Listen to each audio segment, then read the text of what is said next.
فأنا ناصح لإخواني بالصدع بالحق تبيض وجوههم. السكوت في مسألة الحزبية يضرها، فاصدع بما تؤمر وأعرض عن المشركين. سلامي على دماج ورجالها والشيخ يحيى ودار العلم يا سعد بانيها. محمدا عبده ورسوله اللهم صل على محمد عبدك ورسولك وعلى alihi wa ashabihi ajma'in, amma ba'd. Kita masuk ke muka surat 20 dari pembahasan Kitabul Adab.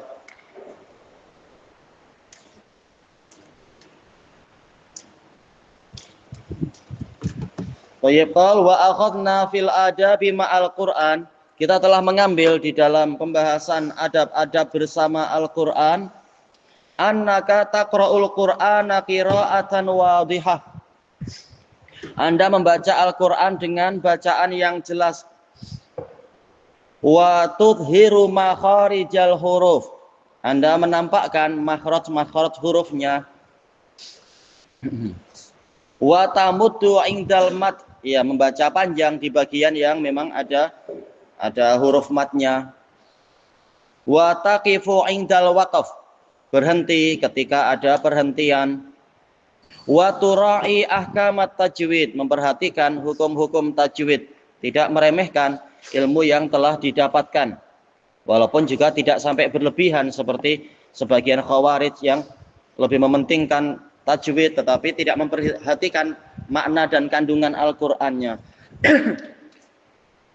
Baik, semua diletakkan pada tempatnya sesuai kadarnya, ya.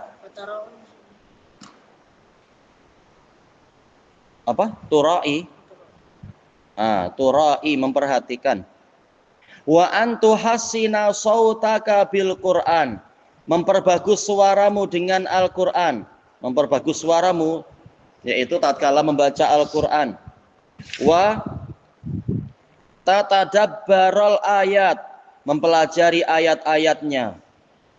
Fa inna sautal hasan yazidul Qur'ana hasana, karena suara yang bagus akan menambahkan bagusnya Al-Qur'an. Alal khilaf, maksudnya Quran di sini bagaimana? Apakah kalamullah tergantung pada kita? Tentunya tidak demikian. Yang lain menjelaskan yaitu memperbagus suara, memperbagus bacaan. Suara yang bagus akan membuat bacaan menjadi semakin indah. Baik. Atau maksudnya adalah menjadikan Quran itu semakin indah dan menarik di hati-hati orang yang mendengar sehingga mereka tertarik untuk membaca dan mempelajarinya. Kemudian ad-darsus samin, adabus shalah. Pelajaran yang ke-8, adab salat. Wah, ada tanda tanya besar sekali di sini ya. Qal antas juda ala sab'ati a'zum. Oh, ini yang kita dapatkan tadi pagi juga. Sujud di atas 7 tulang. Wala takufa sauban wala sya'ron. Dan tidak mengikat baju dan tidak pula mengikat rambut, yaitu di dalam sholat. Ani bin Abbasin radhiyallahu anhuma. Iya, bagusnya sih huma ya. Abu siapa? Ibnu Abbas Abu siapa? Ingat tidak? Ibnu Abbas Abu siapa? Abul Abbas. Iya, Abul Abbas. Tayyib, qala Nabi sallallahu alaihi wasallam, umirtu an asjuda ala sab'ati a'zum. Saya diperintahkan untuk sujud di atas 7 tulang. Kemudian diperinci oleh Nabi alal jabhah, yaitu di atas kening atau dahi. Wa asyara biyadihi ala anfih. Nabi menunjuk dengan tangan beliau ke hidung, menunjukkan maksudnya adalah satu kesatuan kening dan hidung, itu dinilai sebagai satu tulang. Wal yadain, 2 tangan, maksudnya adalah 2 telapak tangan. Tentunya dengan jari jemarinya. Berarti ada 3. Kemudian warukbatain, 2 lutut. Berarti kita sudah mendapatkan 5. Wa atrafil qadamain, ujung-ujung dari telapak kaki. Berarti 7. wala nakfita asyab, dan tidak mengikat pakaian. Yang lain mengatakan nakfit, yaitu artinya nadum, yaitu menyatukan. Tak masalah, intinya sama, yaitu mengikat. Kalau di selain sholat tidak masalah, sebagian kain diikat, tapi di dalam sholat kain ini, yaitu pakaiannya, jangan diikat, biarkan apa adanya. Kecuali kalau melebihi buku lali, melebihi mata kaki, ya memang harus dipotong atau yang semacam itu. Wasya'ar, demikian pula dilarang mengikat rambut. Jadi biarkan rambutnya itu terurai. Jangan diikat. Ini biasanya untuk yang memiliki rambut agak panjang. Kalau kita tak perlu diikat-ikat ya. Kenapa? Jumhur ulama mengatakan ini hanya untuk lelaki. Kalau untuk perempuan maka tidak masalah, agar jangan sampai sebagian rambutnya itu menjuntai dan boleh jadi akan tersingkap, nampak aurat, karena rambutnya juga aurat. Sebagian berpendapat begitu. Tapi kalau wanita mampu untuk menjalankan hadis ini tanpa rambutnya ternampak, maka itu lebih baik menjauhi apa yang disebutkan dalam hadis ini, tidak diikat rambutnya. Tapi kalau khawatir nanti rambutnya terurai dan nampak ketika sujud, maka tidak mengapa, insya Allah ikut pendapat yang tadi itu. Baik. Apakah boleh kening kita itu tertutup kain atau tertutup peci, tertutup sorban ketika sujud? Banyak pihak mengatakan tidak boleh karena harus kena tanah. Tapi ini bukan pendapat yang kuat. Makanya Imam Bukhari membuat bab khusus, yaitu sujud di atas kain, yaitu keningnya terkena kain. Jadi tidak langsung kena tanah, dan ini tidak masalah. Buktinya apa?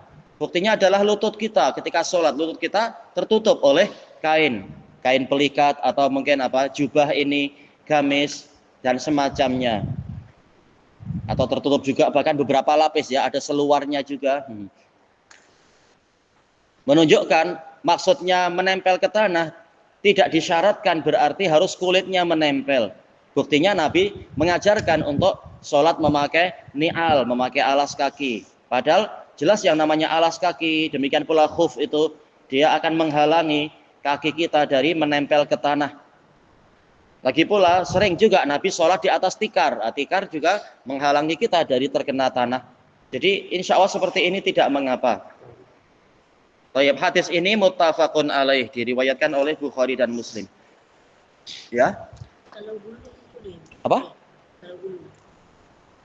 Sebagian ulama menjadikan ini bagian dari kaf, bagian dari al-kafat, karena asal dari al-kafat adalah dham. Termasuk dham adalah menggulung. Jadi memang sebaiknya segera dipotong. Ketika kalau memang dohirnya ini melebihi mata kaki, itu kalau yang di bawah. Adapun kalau yang di perut memang mau tidak mau, kain pelikat memang mau tidak mau kita gulung, insya Allah ini dimaafkan. Dan hukum sesuai dohirnya tidak nampak apa-apa, tidak masalah. Seperti juga kain pelikat kita, mau tidak mau ujungnya mungkin ada yang digulung dan dijahit. Demikian pula celana itu keluar, ujungnya juga ada yang dilipat dan dijahit. Insya Allah tidak masalah yang seperti itu. Tapi kalau emang asalnya sepanjang itu, ini kalau mau sholat saya gulung, ini khawatirnya terkena hukum ini, maka hendaknya dipotong, kemudian dijahit baik-baik, digulung sekalian dijahit. Jadi menjadikan itulah pakaian dia. Bukan seperti kebanyakan orang yang baru awal belajar barangkali, sehari-harinya isbal, yaitu mata kakinya tertutup. Tapi ketika mau sholat digulung. Ini dari satu sisi dia selamat dari hadis-hadis yang melarang isbalul izar. Tapi dari sisi yang lain khawatirnya dia terkena hadis Ibni Abbas ini, larangan untuk menggulung kain, menyatukan kain di dalam sholat. At-taqwim penilaiannya yang pertama mahya sab'atul a'zum, sab'atul a'dha. Hadisnya sih a'zum tapi disimpulkan jadi a'dha. Apa saja 7 anggota badan allati umirna bisujudi 'alaiha, yang mana kita diperintahkan untuk sujud di atasnya. Apa saja? Tangan, iya 2 telapak tangan itu, 2 lutut, Hidung. 2 hidung. Bukan. Maksudnya hidung dengan hidung dengan dahi. Setelah itu Kaki. Jari-jari kaki. iya yaitu apa? Ujung-ujung kaki. Tayyib. Kemudian yang kedua, hal yasihu antar fa'a atrofal qadamaini inda sujud. Apakah sah jika Anda mengangkat ujung-ujung telapak kaki ketika sujud? Siapa berarti Ahmad? Iya, tidak sah. Kadang anak-anak ya main-main kakinya malah jadi apa itu? Terbang di udara, melayang-layang. Tak boleh, kakinya harus menempel ke tanah, menempel ke lantai masjid istilahnya itu. Yang ketiga, idza sajata fahal tasjudu jami'u a'dha'ik. Ini berarti akhirnya jami' sebagai fa'il ya. Apabila Anda bersujud, apakah seluruh anggota badan Anda juga ikut sujud? Siapa ya? Jawabannya na'am. Bahkan sebagian ulama di dalam syarah hadis Ibni Abbas mengatakan ketika membahas apa hikmahnya rambut tidak boleh diikat, sebagian mengatakan biarkan rambut ikut sujud, yaitu yang rambutnya panjang ya sudah biar jatuh ikut menempel ke tanah, ikut-ikutan sujud. Nah, yang sebagian menyebutkan hikmahnya macam itu, tapi wallahu a'lam. Baik. Kemudian yang keempat, idza sajata hal tukaffitu. Betul ya? Sebentar. Hadisnya apa? Nakfit. Baik. Hal takfitu siyabaka au sya'rak. Al-kafat artinya adalah al-kaf atau ad-dham. Apabila Anda sujud, apakah Anda itu mengikat atau menggabungkan atau menggulung pakaian atau rambut Anda? Jawabannya siapa berarti? Ayah? Jawabannya lah. Baik. Sebagian mengatakan, ya jelas lah kalau waktu kita di dalam sholat tangan kita sibuk-sibuk gini ya batal lah. Bukan begitu maksudnya. Maksudnya masuk ke dalam sholat dalam keadaan rambut tergulung, rambut terikat, baju tergulung, maksudnya itu. Bukan dalam sholat sedang susah payah gini. Ya jelas itu membatalkan karena banyak gerak kalau dari sisi itu. Nasyato, kerajinan, disuruh rajin apa ini ya? Udkuril ayat allati dzakarallahu fiha. Sebutkan ayat yang di dalamnya itu Allah menyebutkan annas sujuda war ruku', bahwasanya sujud dan ruku' min sifati ashabi Muhammad, termasuk dari sifat sahabat Muhammad sallallahu alaihi wasallam. Oh, ini dilatih untuk apa? Menghafal dalil-dalil. Siapa yang ingat ya? Ya.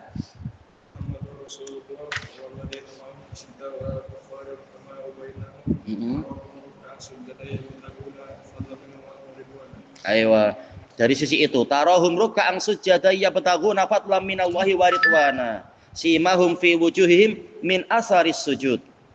Baik.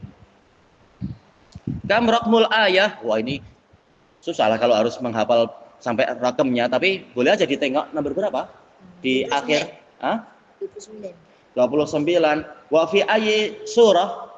Iya, Al-Fatah. Baik.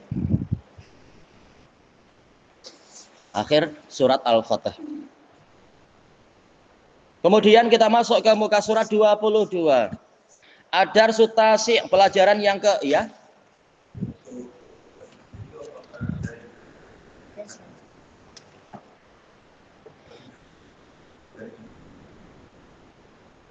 Oh alam, kalau Anda lihat dari syarah-syarahnya, jari jemari itu jelas. Apakah juga termasuk istilahnya apa ya yang tempat menempelnya jari jemari itu? Nah, kebanyakan mengatakan termasuk juga kalau mampu. Kalau tidak mengapa. Kadang sakit dia kalau sampai seperti itu. Tapi minimalnya jari jemari kaki itu dikatakan atrof, ujung-ujung kaki. Tidak masalah kalau mampu baik. Kalau tidak mengapa.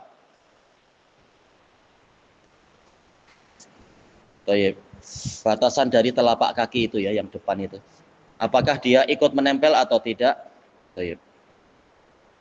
Termasuk dari adab-adab sholat yang pertama, la tabsut dzira'aika fis sujud. Janganlah Anda menghamparkan dua lengan bawah Anda di dalam sujud, ketika sujud. An Anas radhiyallahu an. Abu siapa ya Anas tuh? Ya? Iya, Abu Hamzah. Tayyib qal i'tadilu fis sujud. Hendaknya kalian bersikap pertengahan, i'tidal yaitu pertengahan. Wala tabsut ahadukum wala yabsut ahadukum dzira'aihi kal kalb. Jangan sampai salah seorang dari kalian itu menghulurkan kedua lengan bawahnya seperti anjing, yaitu apa? Sampai tangannya lurus ke depan. Ya, tidak boleh. Tapi secukupnya, yaitu terletak di dekat telinga atau di dekat bahu pundak itu, sambil tidak menempel ke perut. Apa makna i'tadilu fis sujud? Disebutkan oleh para pensyarah, yaitu jangan terlalu jauh ke depan sehingga panjang sekali tempat sujud kita. Nanti kena kakinya imam yang di depan atau kena kaki teman yang di depan. Boleh jadi ketika dia mau duduk malah terduduki kepala kita. Kadang gitu kan. Walaupun kita tidak panjang-panjang, tetapi mungkin tempatnya agak sempit, tahu-tahu kena. Dan jangan pula yang namanya i'tidal berarti jangan pula terlalu menggulung macam hewan apa deh yang suka menggulung itu, ya, terenggiling. Di sini Melayu terenggiling juga istilahnya. Dipanggil apa dia? Sama. Al-muhim yang kulitnya macam buah salak itu ya. Salak. Jangan sampai menggulung macam itu. Tapi pertengahan. Thayyib, muttafaqun alaih. Kita lihat yang di sini terakhir muka surat ini. Yang kedua, antahri so'ala. Tadi muttafaqun alaih hadis Anas. Antahri so'ala ittikhadhi sutrah. Hendaknya engkau bersemangat untuk mengambil sutrah. Bukan maksudnya ambil sutrah teman, tapi pasang sutrah di depan untuk menghalangi setan melintas. Baik.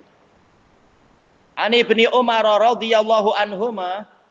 Ibnu Umar ya. Ya. Namanya Abdullah betul. Kunyahnya Abu Abdurrahman. Baik. Qala Rasulullah sallallahu alaihi wasallam, la tusalli illa ila sutrah. Janganlah engkau sholat kecuali menghadap kepada sutrah. Ini dalilnya jelas sekali. Sama saja dia terbuat dari tongkat, ataukah tiang, atau dinding, atau mungkin teman yang lain. Yang penting lihat temannya ini sedang duduk tenang atau sedang ingin segera masuk bilik air. Nanti susah kita. Wala tada ahadan yamurru baina yadaik. Dan jangan engkau biarkan, tadak yaitu membiarkan, satu orang pun lewat di hadapanmu. Ahadan, sama saja anak kecil atau orang besar, atau bahkan ya hewan-hewan seperti yang Nabi contohkan itu anjing, kambing dan sebagainya. Baina yadaik, di hadapanmu. Fa'in aba, kalau dia enggan, yaitu masih tetap ingin lewat di depan kita, fal tuqatilhu, maka perangi dia. Fa inna ma huwa syaiton, karena dia adalah setan. Ya. Semut. Tak tahu nampakkah tidak nampak. Tengok apa yang dimudahkan. Baik. Kalau mampu diusir tanpa mengganggu dia, tanpa susah tak apa. Kalau susah dimaafkan. Al-masyaqqah tajlibut taisir. Kesulitan mendatangkan pemudahan. Banyak ya, kalau yang matanya tajam mungkin. Tapi kalau macam ana berdiri susah lihat semut di bawah macam itu.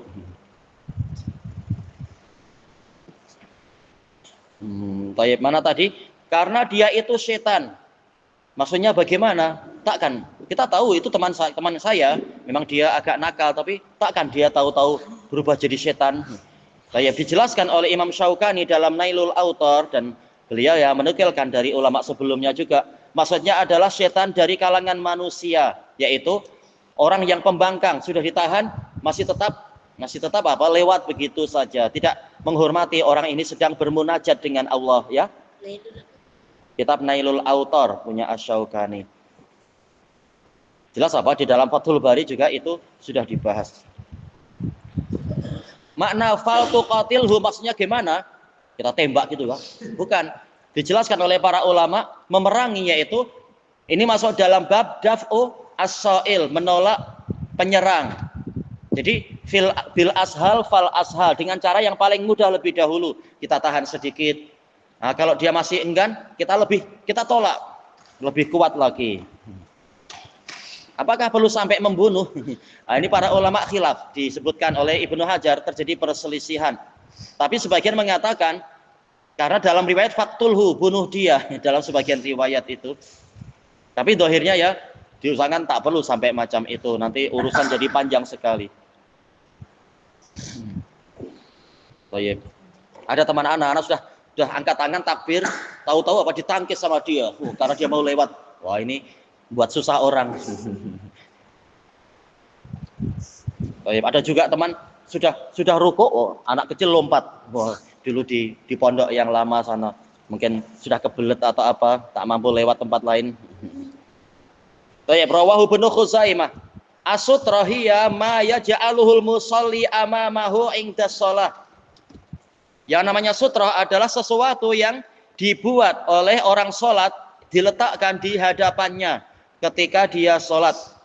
Liyasturahu anil marin, untuk menutupi dia dari orang yang melintas, yang lewat.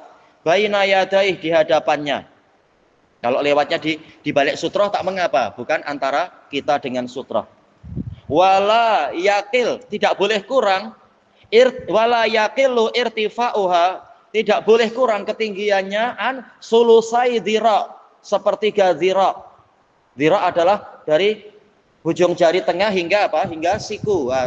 Tidak boleh kurang dari 2/3, tinggal diperkirakan benda apa yang mencukupi syarat itu. Lebih tinggi lebih baik. Ya. Yang untuk dhira anak kecil lebih baik betul-betul 1 dhira. Itu lebih selamat. Baik. Meja ini cukup nggak? Kira-kira cukup kok ya untuk anggap aja 2/3 sudah cukup meja ini. Kalau pen, tak cukup bang.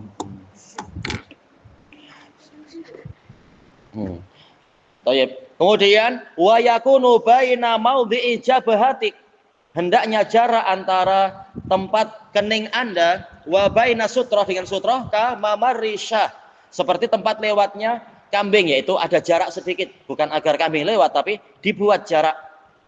Hadis ini muttafaqun alaih dari Salamah Ibnul Aqwa, masalah jarak ini, jarak mamarusyah ini. Baik, adapun masalah ketinggiannya adalah 2/3 dhira, ini diambil dari hadis muakhiratir rahl. Nabi mengatakan apa? Yaqta'us syaitanu salat ahadikum, setan memotong salat salah seorang dari kalian idalam yakun baina yadai, apabila di hadapan dia tidak ada apa itu? Sutrah ka muakhiratir rahl. Sutrah seperti sandaran unta. Nah, sandaran unta itu antara 3 dhira hingga 1 dhira. Baik. Ilahuna wallahu a'lam. Ya. Ini tidak masalah. Para sahabat dan Nabi dan sahabat suka sholat menghadap ke tiang jelas tinggi ya.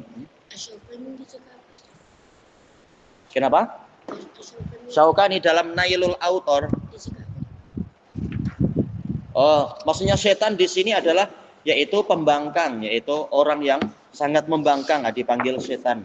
Bukan betul-betul berubah jadi setan jin, bukan.